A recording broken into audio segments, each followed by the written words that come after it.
So a lot of students are kind of trying to understand what goes on behind the boardroom when evaluating applicants after they submit. You see, you open up their profile, their application. What is the process of evaluating the applicants? Like, what is the first thing you see on their application? What goes on through your head? Is there a panel of judges kind of voting for yes, no, wait lists? What is the process like? I'll go to Matt for now. Yeah, so earlier I mentioned that we are looking at students not against one another, but against a series of criteria that have been laid out for us. So at my school, when we're reading your application, and we do read your applications, a couple of us will read it together, and we will look at the student and their application and see where they show us things that we're looking for on those specific criteria. And we will rate more or less that application across those criteria. And then it goes forward. And then at the end, we've got all those different students to see who has matched up with those criteria better and worse. And that's where we make the cuts in who's going to be ultimately admitted and whom we won't be able to offer admission. So that's how it works with this. Awesome. Mary. I think you might find that the answer to this question is it depends, because schools all have different evaluation processes. I can speak to our process. In our process, we each read the applications for the students from our territory, and then it goes on to a director or dean who makes final admissions decisions. So at least two people, if not more than two people, are reading your application in our process. And when we're looking at applications, we're really trying to answer two questions. The first is this student capable of being academically successful here? The second question is, how are they going to fit in our campus culture? Are they going to be a good roommate? Are they going to be a good classmate? Are they going to be involved in our campus community? And I will share that if the answer to question one, is this student academically capable of success here, is no, the answer to question two doesn't really come into play, because college is about so many things, but you're really there to learn and to go to classes. And we don't want to set students up in our process to fail. So we're looking for students who are capable of being successful in the classroom, and then looking at all of the other great things that you might be doing to see how you're going to fit in on campus. Awesome. Yeah, academics first, right?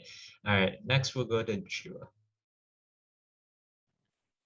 Okay, for us, probably a little bit, maybe a little bit of a more so closer to, I think, what Mary said in relation to the process.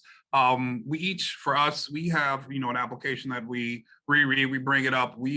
Every student will be read by a minimum of two different people. They are independent reads, so they're not in a committee or, we sit together and talk about them. They are completely independent reads. The other person doesn't even know what the other person, how they may have, their recommendations. We have different values that we value, characteristics and things of that nature that we value in our process. The basis of that is something that you may have seen. It's called kind of the University of California. We have kind of a comprehensive review, and there are 13 different factors. But then each of our different campuses also then have other qualities that we are looking for that are still tied to those comprehensive factors, but are very respective for our particular review for our campus when we're looking at the fit for our campus. And those are things that we take into consideration. Beyond those two reads, you may be read a few different more times, depending on what programs you're applying to. If you're potentially an athlete, there are a lot of other factors that we have to consider in making those determinations. And then you do go through a process of kind of selection. When we really are coming from there, all of our different things, we kind of have this pot and then figuring out how to build this class based on what we need for our class. So there are definitely different layers to the process and how we're evaluating applicants that come into play with students. So yeah. All right, awesome. Thank you so much. Let's go to Janessa. Yes, just as my colleagues mentioned, it depends. students in that way. And at Wake Forest is similar, but there also are differences too. We're also a school where every application is evaluated at least twice, and we are what many schools do as well, have territory managers. And so for me, I have my eye on every application coming from my regions, but I also have really wonderful, talented colleagues who are reading either before or after me to counterbalance, to have a different perspective, to really think about the applicant pool at large versus, my zoning in on the DMV area, for example. Just as Mary mentioned earlier, there may be some progression after a student goes through that process, may end up going, and even Drew, I think, mentioned this as well, in terms of different scholarship opportunities, also being a Division I level school with athletes as well, knowing what that looks like too. And so there's so many different layers.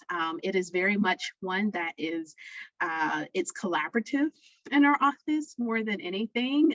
Although we may read at different times, we do like to build our class as a committee as well, and as an office, as we look at everything from a broad perspective. So those are a little bit of a tweak in those different ways, but I think something that ties us all together is that most of us, and if not all of us, will always go back to the mission of our universities. What are our institutional priorities? What type of community do we want to build? I think Mary mentioned that earlier. Are our students going to be really great classmates and roommates? Are they going to progress on our campus, beyond our campus, perhaps as well? So all of those things will come into play as well. Awesome, thank you so much. And I'd like to add on to that. An admission officer in one of our previous panels from Reed College, he kind of talked about the process behind the boardroom. In his college specifically, they literally hold up a stick, a two-sided paddle, yes or no, and then they vote. And if the majority say yes, then they get admitted.